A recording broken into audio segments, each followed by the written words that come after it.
Ever have moments where words just hit you differently?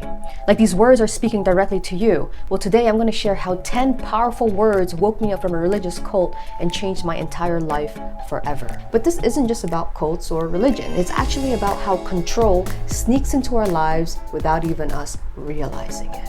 So it's time to take back our mental freedom. Hi, my name is Aubrey, and for years I was part of a religious cult. And today I want to share these 10 words with you, and the first word is called love bombing. So just imagine meeting someone new and they shower you with compliments, support, love, positivity, and attention. It's like you found yourself a pretty nice friend, right? Well, sadly, the reason behind all this attention and affection isn't because they want to have a genuine relationship with you at all.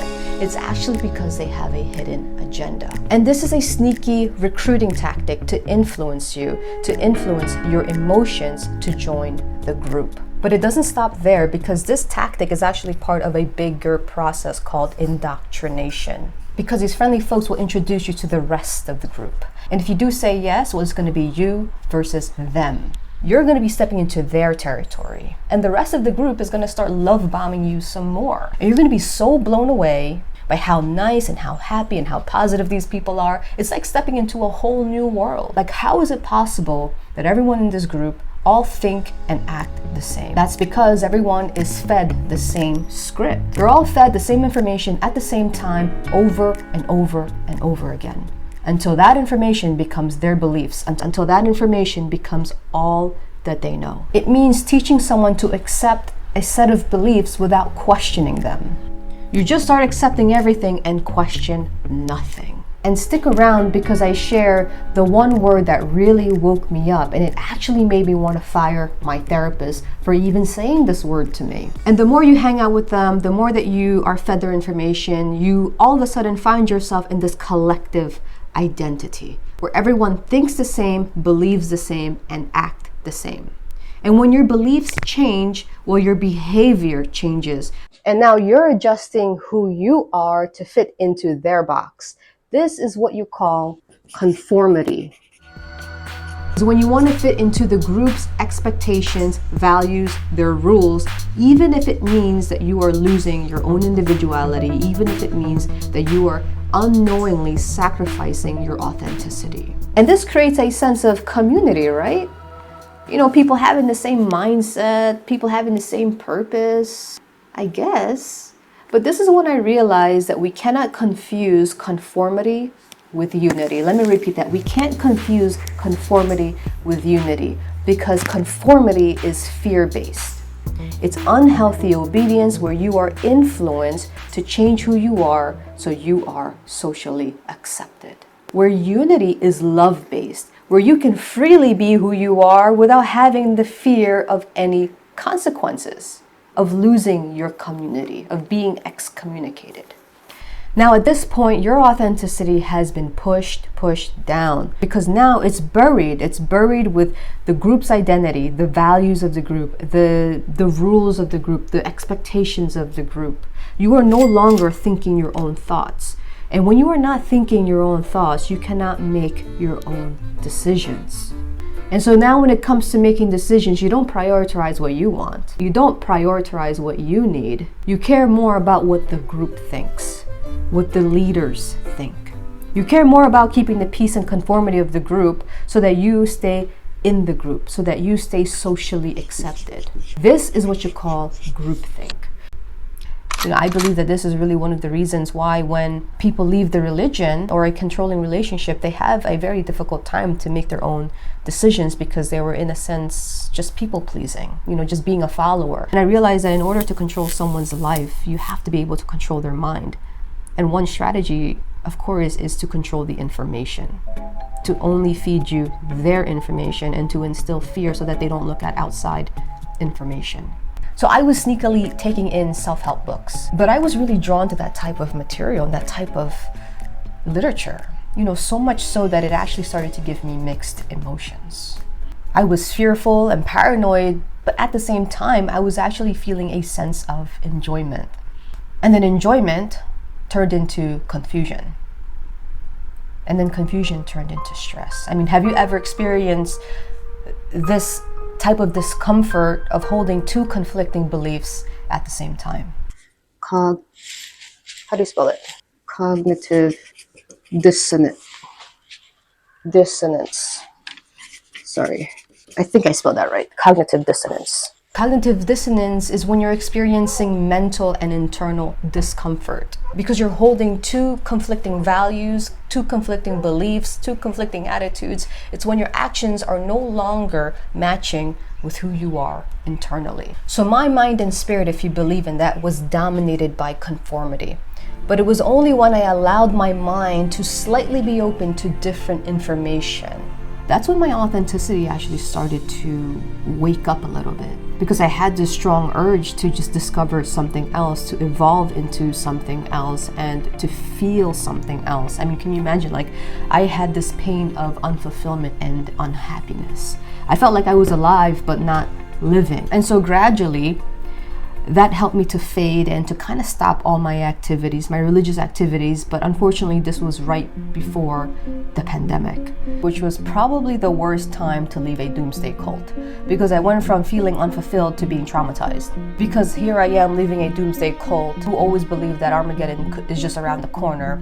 And then you experience this worldwide pandemic that happens to appear like Armageddon happening. And did I have fears? Oh yeah, I had fears and phobias. In fact, it was pretty severe that I felt like I couldn't even speak or I couldn't even talk. I felt like I had an out-of-body experience because I couldn't even connect with myself, because I couldn't manage the emotion of fear and anxiety and all of that. But I just kept reminding myself, I was like, Aubrey, you can't go back to something that's not you anymore. And that really forced me to just swallow my pride and to just do whatever I could do just to get out of that situation. And that's when I decided to see mental health specialists. And this was the first time where I'm actually sharing this sensitive, delicate part of my life.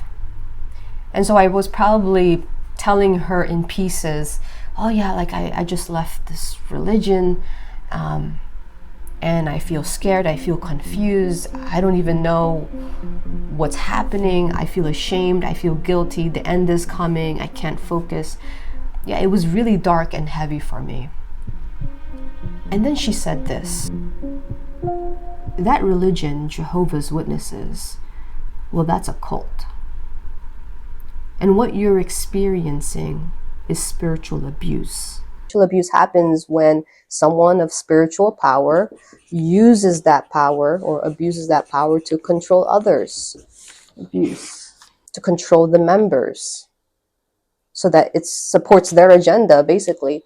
And it really leaves the victim's mind in really, really bad condition. It leaves really, really deep scars in a person's psyche and a person's spirit. There's a lot of repairing that needs to happen once they're aware that they have been spiritually abused. So I'm not healed, I'm healing, and I just accept the fact that it is just going to take me years to heal. But stick around till the end, because I share the number one word that gave me hope in my healing journey. And it might even give you some hope too. But when she said that, it felt like a ton of bricks just fell on me, because in my mind, it was still the right religion. And then it hit me. Like, did I ever consider other points of view? Did I ever consider other material outside of their material? And the answer was no, because I was always conditioned not to. And this right here gave me the courage to start looking at outside material. I mean, why not? And that's why I love this quote: a truth doesn't mind being questioned, but a lie doesn't like being challenged. And so when I started to do research, it was pretty difficult, because it not only was there fear, but it also confronted the fact that I had a lot of internal biases. And this pushed me to understand, well, how does the mind work? Because I wanted to understand, well, how can I change the way that I think if this is all that I know? And so if you can start to think of your mind like an iceberg, right? So the tip of the iceberg, the part where you can actually see above the water, represents your conscious mind. And our conscious mind is like where we store our short-term memory. We use our conscious mind to learn things. It's where decision-making happens. It's logical thinking. But below the surface lies a bigger part of the iceberg. This represents our subconscious mind. You see, our subconscious mind is like this really big, huge storage room. This is where all of our past experiences, our memories, our beliefs are kept. You see, our subconscious mind helps us keep things on autopilot. So our mind doesn't have to think too much or try to remember how we're supposed to act. And understanding this, understanding the role of the subconscious mind was so important for me to understand how to start deconstructing and deprogramming my mind. I had to learn how to understand, well, what did I store in my long-term memory, in my subconscious mind? What beliefs, what habits, what learned behaviors, what emotions? So when I wasn't aware of how this all worked, I really thought that me being physically out, like running away, I thought that I would be all right, but in reality, it was still running me. Those beliefs were still in my subconscious mind. And this is so important because when you're out or when you're out of a toxic relationship, you need to find your own identity. You can still be physically out, but you can still be mentally and emotionally in and still carry the group identity. And so I had to start asking myself some very heartfelt, difficult, and personal questions. Well, are those beliefs and values that I stored in my subconscious mind, are they really my beliefs and values? Do I want to keep them? Are they in alignment with who I really am? Only I could answer them. And in order for me to make rational decisions, right? Rational decisions based on, not on emotions anymore, not on peer pressure, not on people pleasing, not on group identity, not on groupthink, not looking at it from their lens, but to really analyze the information objectively. This is what we call critical thinking. But that wasn't enough because conceptually it made sense. But how could I make it stick so that I don't fall back into those bad habits or those beliefs? This is when I discovered that our brain can actually change and adapt. We have the power to unlearn, rewire the neural pathways in our brain. This means that even though you might have a certain belief or mindset or habits that were stored in our subconscious mind, well, you can change that by practicing new thoughts and behaviors. This is what we call neuroplasticity. And this gave me so much hope because life is not about being constricted. Life is about being constructed. Life is about building your own life based on your own beliefs, your own values, your own interests. But I have to admit something to you. There was still a lot of fear of letting go and starting over. And that's why I created the next video for you, because I share how I was able to turn my fears into my advantage. So always remember, my friends, to own your story, own your power, and live your truth. I'll see you there.